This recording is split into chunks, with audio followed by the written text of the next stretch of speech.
Good morning, it's Jonathan Barratt with the overnight debrief.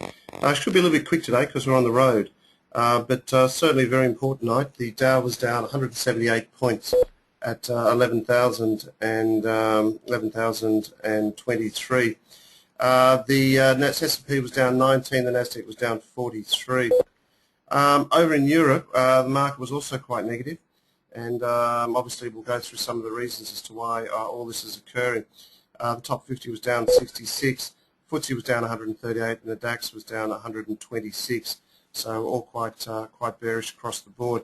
I guess the main concerns we've had there, and it's been a combination of issues which we have highlighted for some time. What we're seeing is a readjustment and alignment of asset prices, and we basically view that the realignment of asset prices will affect commodities, obviously equities as well. What we're finding is the concerns of sovereign debt in Ireland, perhaps Portugal and Greece as well, and within the US we're pump priming or stimulus, and China suggested that it will slow down and increase interest rates. All that will have an adverse effect on profits for companies, and as a result of that we should see the market come under quite significant pressures. That is across the board. Okay, let's just have a look at just a few which we always look at. And I think the important ones are obviously have to do with, I'll just get that up, the dollar index, something we always follow. Dollar index in itself, we had a target of US 80, which is 30 points off that target at the moment.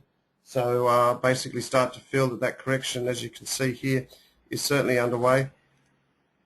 And as a result of that, puts that back up to 82. There will be this risk aversion trade where people will go to the US dollar, and as a result of that, that should support our cause.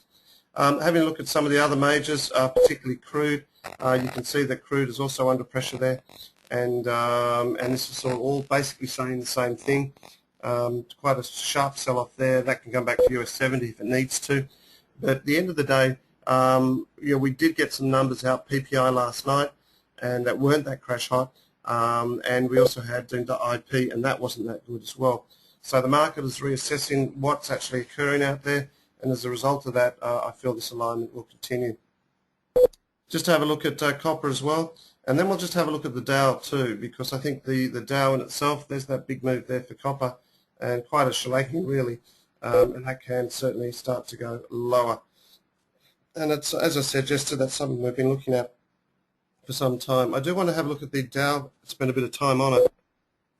It's this realignment of asset prices which worries me, because you've got to start to question, why is the market trading a 2-year high and the Fed throws a lot of stimulus at it? It just doesn't make sense, and I think that's what's really occurred here. So I can actually see prices come back a little bit. The Dow can quite merrily come back to 10,500, and I think we've got a top of some significance in play.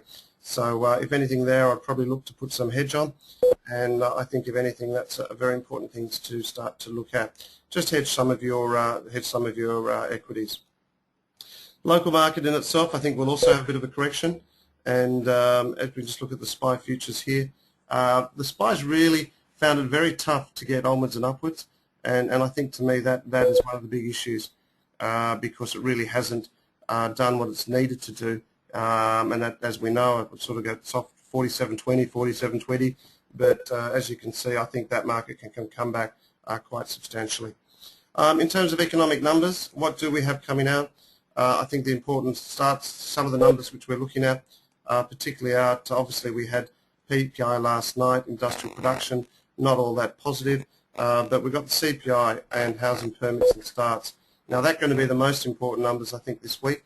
So I think we'll really have to stay tuned to what is exactly happening there. I think if anything there, well, if they don't show, if they don't back up, showing some sign of life, then I think you'll probably find this trend on the downside will continue. But the important thing to note, we're going sideways until we break through 48.20 and 47.20. So those are the numbers which we can keep a close eye on.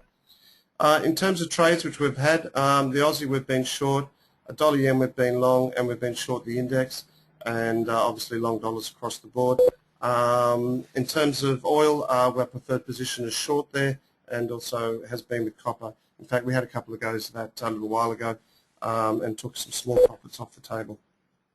But that's really about it from us. I hope everyone has a good day, and good luck, because it's going to be a bit tough, and we'll certainly try and talk to you tomorrow.